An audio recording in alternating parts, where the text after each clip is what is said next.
जय कृष्णमूर्ति। प्रथम और अंतिम मुक्ति। अध्याय 0। विषय प्रवेश। हम भले ही एक दूसरे को भली भांति जानते हों, फिर भी आपस में संवाद हो पाना बड़ा कठिन होता है। हो सकता है मैं कुछ शब्दों का प्रयोग करूं जिनका आपके लिए जो अर्थ है वह मेरे अर्थ से भिन्न हो।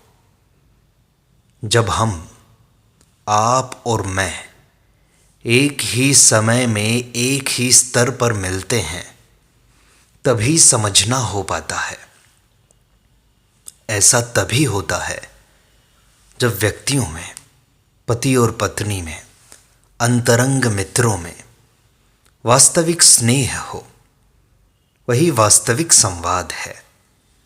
तत्काल बोध तभी संभव है जब हम एक ही समय में एक ही स्तर पर मिलते हैं, एक दूसरे के साथ सरलता से सार्थक तथा सुनिश्चित कर्म के साथ अंतरंग संवाद कर पाना बड़ा कठिन है।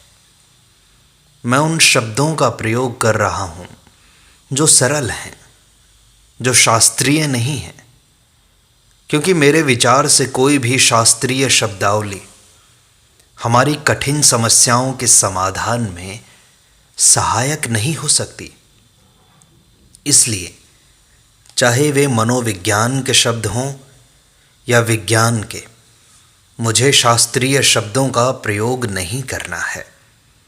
सौभाग्य से मैंने न तो मनोविज्ञान पढ़ा है और न किन्हीं धार्मिक पुस्तकों को। बड़े सरल शब्दों के द्वारा जिन्हें हम अपने नित्य के जीवन में प्रयोग करते हैं, मैं गहरे अर्थ को व्यक्त करना चाहूँगा। लेकिन यदि आप इस बात से परिचित नहीं हैं कि सुना कैसे जाता है, तो यह करना भी बड़ा कठिन होगा। सुनना एक कला है। वास्तव में सुनने में सक्षम होने के लिए व्यक्ति को अपने समस्त पूर्वाग्रहों का, पूर्व मान्यताओं का तथा रोज़मर्रा की आदतों का परित्याग करना होगा। उन्हें एक तरफ कर देना होगा। किसी भी चीज़ को उसी समय आसानी से समझा जा सकता है जब मन ग्रहणशील अवस्था में होता है। आप सुन तभी पाते हैं जब किसी चीज़ पर आप सचमुच ध्यान देते हैं। परंतु दुर्भाग्य से अधिकांश व्यक्ति प्रतिरोध के आवरण के पीछे से सुनते हैं। हम पूर्वाग्रहों से घिरे रहते हैं, वे धार्मिक हों या आध्यात्मिक, मनोवैज्ञानिक हों या वैज्ञानिक, या फिर दैनिक चिंताएं, आकांक्षाएं और आशंकाएं हमें घेरे रहती हैं। इस प्रकार के आवरण के पीछे से हम सुनते हैं। अतः वास्तव में हम स्वयं अपने ही शोर को, अपनी ही आवाज़ को सुनते हैं, उसे नहीं जो कि कहा जा रहा है।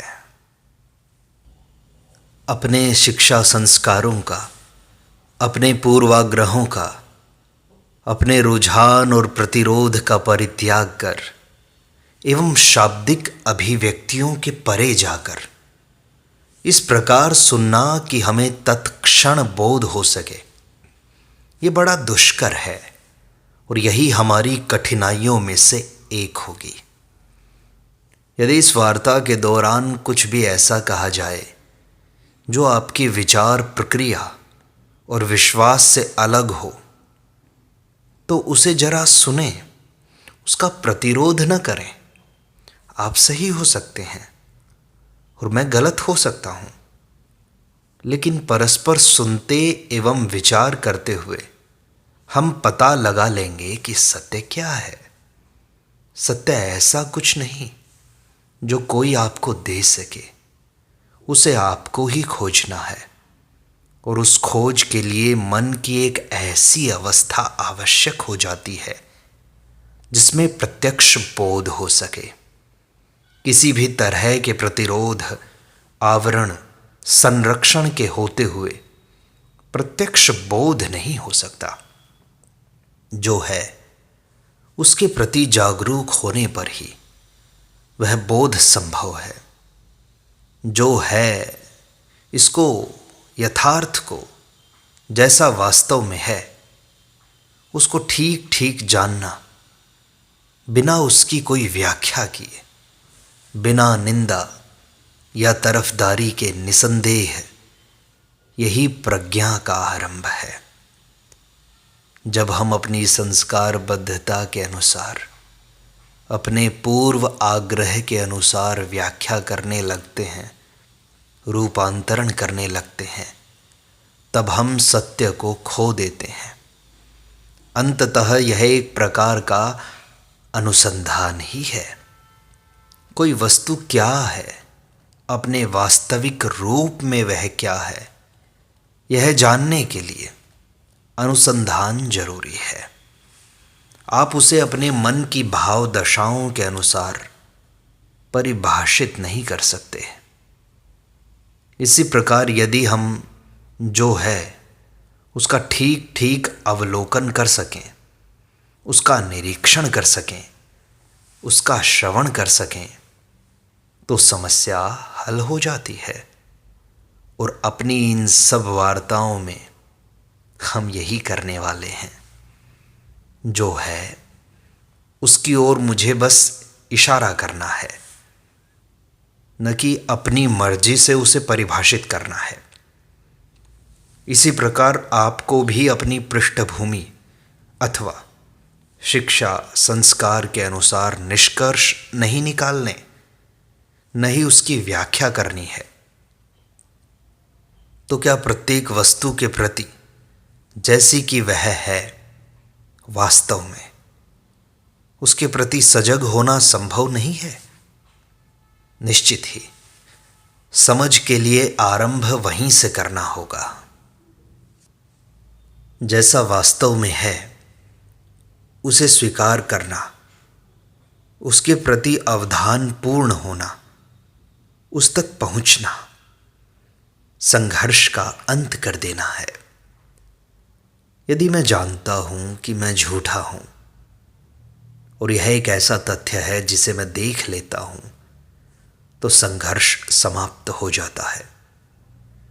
स्वयं व्यक्ति क्या है, उसके प्रति अवधान होना, उसे स्वीकार करना ही प्रज्ञा का, बोध का आरंभ है। और यह आपको समय से मुक्त कर देता है। समय को बीच में ले आना हानिकारक है, वह भ्रांति पैदा करता है। यहाँ समय से अभिप्राय ऐतिहासिक काल क्रम वाले समय से नहीं है, बल्कि एक माध्यम, एक मनोवैज्ञानिक प्रक्रिया अर्थात मन की क्रिया से है। इस प्रकार जब हम जो है उसे बिना निंदा या तरफदारी के, बिना तादात्म्य के पहचान लेते हैं, तो हम वास्तविकता को समझ पाते हैं। मैं किस अवस्था में हूँ, किस हालत में हूँ, यह जानना ही मुक्ति की प्रक्रिया है। परंतु एक ऐसा व्यक्ति जो अपनी अवस्था से, अपने संघर्ष से परिचित नहीं है, अपनी वास्तविकता से हटकर कुछ और होने की कोशिश करता है, जो एक आदत बन जाती है। अतः इसका ध्यान रखें कि जो है हमें उसका अवलोकन करना है, बिना उसे किसी प्रकार का रूप प्रदान किए, बिना किसी प्रकार की व्याख्या किए, केवल वास्तविकता का ठीक ठीक निरीक्षण करना है और उसके प्रति सचेत होना है। वास्तविकता के प्रति, जो है उसके प्रति सजग होने के लिए और उसे समझने के लिए एक असाधारण मेधावी मन की, एक असाधारण नमनीय हृदय की आवश्यकता होती है। क्योंकि जो है वह निरंतर गतिशील है, उसमें निरंतर परिवर्तन हो रहा है। और यदि मन विश्वास द्वारा संचित ज्ञान से जकड़ा रहता है तो वह जो है उसकी तीव्र गति का अनुशीलन नहीं कर पाता, उसे समझ नहीं पाता। जो है यकीनन वह स्थिर नहीं है, वह निरंतर गतिशील है, जैसा कि आप उसका बड़ी निकटता से निरीक्षण करने पर पाएंगे। उसे समझने के लिए एक फुर्तीले मन की और एक नमनीय हृदय की आवश्यकता होती है। और जब मन स्फूर्तिहीन होता है, किसी तादाद में पूर्व आग्रह अथवा किसी विश्वास में जकड़ा होता है, तब यह सब संभव नहीं होता। जो है उसका सहज सरल अनुगमन एक ऐसे मन एवं हृदय के लिए संभव नहीं है जो शुष्क है। मैं समझता हूँ कि हम यह जानते हैं कि आज व्यक्तिगत एवं सामूहिक दोनों ही स्तरों पर अशांति, अव्यवस्था एवं क्लेश का बोलबाला है, और इस बात के एहसास के लिए अधिक वाद विवाद की, शब्द आडंबर की आवश्यकता नहीं है। ऐसा भारत में ही नहीं बल्कि सारे विश्व में है। चीन, अमेरिका, इंग्लैंड, जर्मनी, सारे विश्व में अशांति और दुख है जो निरंतर बढ़ता जा रहा है। यह केवल राष्ट्रीय स्तर पर ही नहीं है, यह विशेषतः यहाँ ही नहीं सारे विश्व में है। एक असाधारण दारुण दुख है, और वह व्यक्तिगत ही नहीं सामूहिक भी है। यह विनाश विश्वव्यापी है, और इसे केवल किसी भौगोलिक क्षेत्र में, मानचित्र में, किसी रंगे हुए अंश में सीमित करना मूर्खता है, क्योंकि ऐसा करने से हम इस विश्वव्यापी एवं व्यक्तिगत व्यथा के पूरे अर्थ को समझने से वंचित रह जाएंगे। अब इन हालात से हम कैसे निपटेंगे? हमारा क्या प्रत्युत्तर होगा? दुख तो है, राजनीतिक, सामाजिक और धार्मिक भी। हमारा समस्त मनोवैज्ञानिक व्यक्तित्व भ्रांत है, और सभी नेताओं ने, चाहे वे राजनैतिक हों या धार्मिक, हमें दिग्भ्रमित किया है। सभी ग्रंथों ने अपना महत्व खो दिया है। भगवत गीता या बाइबल का अथवा राजनीति या मनोविज्ञान पर लिखे किसी भी आधुनिकतम ग्रंथ का अध्ययन करने पर आप देखेंगे कि उन्होंने सच्चाई के उस जज्बे को, उस गुण को खो दिया है। वे कोरे शब्द बनकर रह गए हैं। आप स्वयं जो कि उन शब्दों को निरंतर दोहराते रहते हैं, भ्रांत और अनिश्चित हैं, और शब्दों को दोहरा देने भर से तो कुछ भी व्यक्त नहीं होता। अतः शब्दों और ग्रंथों का कोई मतलब नहीं रह गया।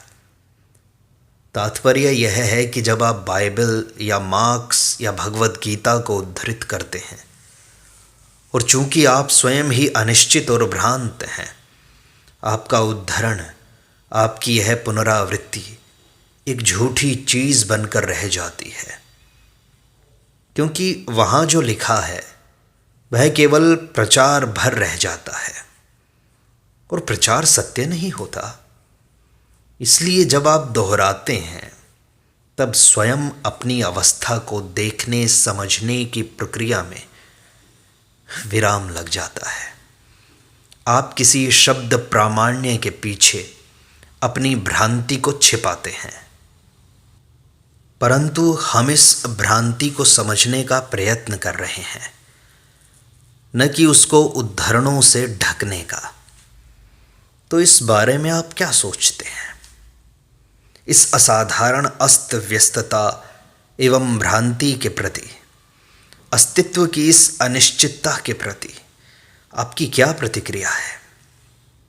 इस चर्चा के दौरान आप उस प्रतिक्रिया के प्रति सावधान रहें। मेरे शब्दों को नहीं, बल्कि अपने भीतर क्रियाशील विचार को देखें। हम में से ज़्यादातर लोग दर्शक ही बनने के आदी हैं, खेल में शामिल नहीं होते। हम पुस्तकें पढ़ते हैं पर लिखते कभी नहीं। यह हमारी परंपरा हो गई है, हमारी राष्ट्रीय एवं सामान्य आदत हो गई है कि हम दर्शक बने रहें। फुटबॉल के खेल को, सार्वजनिक राजनीतिज्ञों को और वक्ताओं को देखते रहें, सुनते रहें। हम केवल बाहरी व्यक्ति हैं, दर्शक मात्र। हमने अपनी सृजनात्मक क्षमता खो दी है। बस दूर खड़े रहकर ही हम सहभागी बन जाना चाहते हैं। परंतु यदि आप केवल मुआयना कर रहे हैं, दर्शक भर हैं, तो आप इस वार्ता के तात्पर्य से वंचित रह जाएंगे, क्योंकि यह उस प्रकार का कोई व्याख्यान नहीं है जिसे आपको आदतन सुनना है। मैं आपको किसी विषय का विवरण देने नहीं जा रहा, वह तो आप किसी भी विश्वकोश में देख सकते हैं। हम यहाँ पर एक दूसरे के विचारों को समझने का प्रयत्न कर रहे हैं। हमारी चेष्टा है कि जितना अधिक से अधिक संभव हो सके, जितनी गहराई से संभव हो सके, हम अपने मनोभावों को, संकेतों और प्रत्युत्तरों को समझ सकें। अतः कृपया यह जानने की चेष्टा करें कि आपकी इस दुख के बारे में, इस वेदना के बारे में क्या प्रतिक्रिया है। इस विषय में कोई अन्य क्या कहता है यह नहीं, बल्कि आप स्वयं कैसे प्रतिक्रिया करते हैं, इसे जानने की चेष्टा करें। यदि आप इस दुख से, इस अशांति से लाभान्वित हो रहे हैं, यदि आप उससे आर्थिक, सामाजिक या मनोवैज्ञानिक लाभ उठा रहे हैं, तो उस दुख के प्रति आपकी प्रतिक्रिया उपेक्षा की हो सकती है। उस हालत में यह अशांति भी बनी भी रहे तो आप उसकी चिंता नहीं करते। निसंदेह विश्व में जितना अधिक संकट होता है, जितनी अधिक अशांति होती है, व्यक्ति उतनी ही अधिक सुरक्षा खोजता है। क्या आपने इस पर गौर नहीं किया? जब विश्व में अस्त व्यस्तता होती है तो मनोवैज्ञानिक रूप से, हर तरह से आप अपने आप को किसी न किसी प्रकार की सुरक्षा में कैद कर लेते हैं। वह सुरक्षा चाहे बैंक के खाते की हो या किसी विचार संप्रदाय की, या फिर आप प्रार्थना करते हैं, मंदिर जाते हैं। यह सब तो विश्व में जो कुछ हो रहा है उससे पलायन ही है। अधिकाधिक संप्रदाय बनाए जा रहे हैं, सारे विश्व में अधिकाधिक वाद पैदा हो रहे हैं, क्योंकि जितनी अधिक भ्रांति फैली होती है उतनी ही अधिक आपको किसी नेता की आवश्यकता होती है, किसी ऐसे व्यक्ति की जो आपको इस अशांति से निकाले। और इसलिए आप धार्मिक पुस्तकों की ओर या नए से नए गुरु की ओर दौड़ते हैं, अथवा आप उस दक्षिणपंथी या वामपंथी विचार व्यवस्था के अनुसार प्रतिक्रिया एवं कार्य करते हैं, जिसके विषय में आप यह समझते हैं कि वह समस्या का हल कर देगी। सर्वत्र यही हो रहा है। जैसे ही आपको इस अस्त व्यस्तता का वस्तुतः जो है उसका पता चलता है, आप उससे बचना चाहते हैं। वे संप्रदाय जो आर्थिक, सामाजिक या धार्मिक दुख के समाधान के रूप में कोई व्यवस्था देते हैं, और भी खतरनाक है, क्योंकि तब व्यवस्था महत्वपूर्ण हो जाती है, न कि मनुष्य। चाहे वह कोई धार्मिक व्यवस्था हो, वामपंथी हो या दक्षिणपंथी, व्यवस्था महत्वपूर्ण हो जाती है। वह दर्शन या विचार महत्वपूर्ण हो जाता है, न कि मनुष्य। और उस विचार के लिए, उस विचार संप्रदाय के लिए आप समस्त मानव जाति का बलिदान करने को तैयार हो जाते हैं। ठीक यही आज विश्व में हो रहा है। यह मेरी व्याख्या मात्र नहीं है। यदि आप निरीक्षण करें तो आप देखेंगे कि ठीक यही तो हो रहा है। व्यवस्था प्रणाली महत्वपूर्ण हो गई है। चूंकि व्यवस्था प्रणाली अहम हो गई है, अतः मनुष्यों ने, आपने और मैंने महत्व खो दिया है।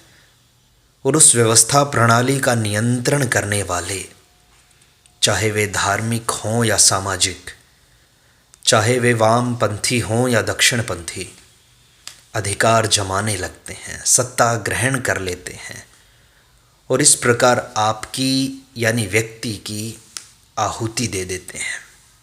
ठीक यही हो रहा है। तो इस भ्रांति का, इस क्लेश का कारण क्या है? केवल अंदर ही नहीं बल्कि बाहर भी यह दुख, यह क्लेश कैसे पैदा हुआ है? युद्ध की यह आशंका और भय, तीसरे विश्व युद्ध की आहटें, यह सब क्यों कर हो रहा है? उसका कारण क्या है? निसंदेह यह हमारे नैतिक और आध्यात्मिक मूल्यों के पतन का एवं ऐन्द्रिक मूल्यों के आडंबरपूर्ण अति महत्व का सूचक है। यह भौतिक वस्तुओं के मूल्य के महिमा मंडन का सूचक है, क्योंकि चाहे वे वस्तुएं हाथ की बनाई हुई हों या मन की, उनका महिमा मंडन तो हो ही रहा है। मन हाथ या मशीन द्वारा निर्मित वस्तुओं या भौतिक ऐन्द्रिक वस्तुओं के मूल्यों के अलावा जब और कोई मूल्य हमारे पास नहीं रह जाते, तब क्या होता है? जितना अधिक महत्व हम वस्तुओं के ऐन्द्रिक मूल्य को देते हैं, उलझन उतनी ही अधिक बढ़ती जाती है। यह मेरी कोई निजी अवधारणा नहीं है। आपके मूल्य, आपकी समृद्धि, आपका आर्थिक और सामाजिक अस्तित्व मन या हाथ की बनी वस्तुओं पर आधारित है। यह जानने के लिए आपको पोथियों के प्रामाण्य की दुहाई देने की आवश्यकता नहीं है। हम ऐन्द्रिक मूल्यों में ही जीते और कार्य करते हैं। उसमें अपने अस्तित्व को हमने डुबो दिया है। इसका अर्थ है कि मन की, हाथ की और मशीन की बनी वस्तुएं महत्वपूर्ण हो गई हैं। और जब वस्तुएं महत्वपूर्ण हो जाती हैं तो मान्यताओं को ही सबके ऊपर गौरव मिल जाता है। जो विश्व में हो रहा है ठीक यही तो है, नहीं क्या? अतः ऐन्द्रिक मूल्यों को अधिकाधिक महत्व प्रदान करना भ्रांतिजनक है। और चूंकि हम भ्रांत हैं, हम तरह तरह से पलायन की कोशिश में लग जाते हैं। यह पलायन चाहे धार्मिक हो, आर्थिक हो, सामाजिक हो, किसी महत्वाकांक्षा के रूप में हो अथवा ताकत या यथार्थ की खोज के द्वारा। परंतु यथार्थ तो निकट है, उसे खोजने की आवश्यकता नहीं होती। जो व्यक्ति सत्य को खोजता है वह उसे कभी नहीं पाएगा। जो है सत्य उसी में विद्यमान है और यही उसका सौंदर्य है। परंतु जैसे ही आप उसके विषय में अवधारणा बनाते हैं, जैसे ही आप उसे खोजने लगते हैं, आप संघर्ष शुरू कर देते हैं। और जहाँ संघर्ष है वहाँ बोध संभव नहीं। अतः यह आवश्यक है कि हम शांत, सजग और निश्चेष्ट रूप से जागरूक हों। हम देखते हैं कि हमारा जीवन, हमारा कर्म सदा विनाश की परिधि के अंदर होता है, सदा दुख के दायरे में रहता है। भ्रांति और अव्यवस्था सागर की लहरों की तरह सदा हम पर हावी हो जाती हैं। अस्तित्व के इस विभ्रम में हमें कहीं भी अवकाश नहीं मिलता। अभी हम जो कुछ भी कर रहे हैं, ऐसा लगता है उससे हम अशांति की ओर, क्लेश और दुख की ओर ही बढ़ रहे हैं। अपने जीवन को देखिए और आप पाएंगे कि हमारा जीवन सदा ही दुख के कगार पर है। युद्ध को रोकने के लिए होने वाले हमारे सभी प्रयत्न, हमारी सामाजिक गतिविधि, हमारी राजनीति, राष्ट्रों के अनेकानेक सम्मेलन, ये सभी और अधिक संघर्ष ही पैदा करते हैं। जीवन के पीछे पीछे विनाश चल रहा है। हम जो कुछ भी कर रहे हैं वह हमें मृत्यु की ओर ले जा रहा है। यही है जो वास्तव में हो रहा है। क्या इस क्लेश को हम तुरंत समाप्त कर सकते हैं? और क्या उलझन और दुख की जकड़ से मुक्ति पा सकते हैं?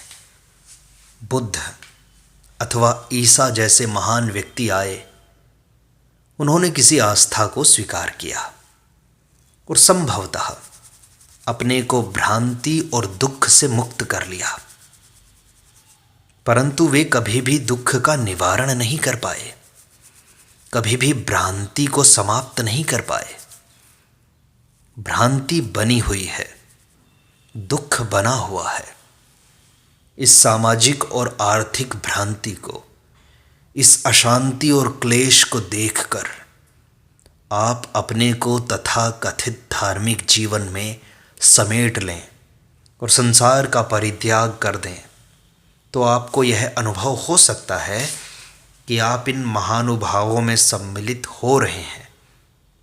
लेकिन विश्व अपनी अशांति में, अपने क्लेश और विनाश में, धनिकों और निर्धनों के अंतहीन दुख भोग में बना रहता है। अतः हमारी समस्या, आपकी और मेरी समस्या यह है कि क्या इस क्लेश से हम तत्क्षण ही बाहर निकल सकते हैं? यदि इस विश्व में रहकर भी आप उसका अंग बनना अस्वीकार कर दें, तो आप इस अशांति से निकलने में औरों की सहायता करेंगे। भविष्य में नहीं, कल नहीं, बल्कि अभी, इसी क्षण। निसंदेह यही हमारी समस्या है। संभवतः युद्ध आता दिखता है, जिसका रूप कहीं अधिक विनाशकारी, कहीं अधिक भयावह होगा। निसंदेह हम उसे रोक नहीं सकते, क्योंकि झगड़े कहीं अधिक शक्तिशाली हैं, सिर पर मंडरा रहे हैं। परंतु आप और मैं तुरंत ही उस भ्रांति और क्लेश को देख समझ सकते हैं, है कि नहीं? हमें उनको महसूस कर लेना होगा, और तब हम उस स्थिति में होंगे कि दूसरों में भी सत्य के उस बोध को जगा सकें। दूसरे शब्दों में, क्या आप तत्क्षण मुक्त हो सकते हैं? क्योंकि इस क्लेश से निकलने का यही एक मार्ग है।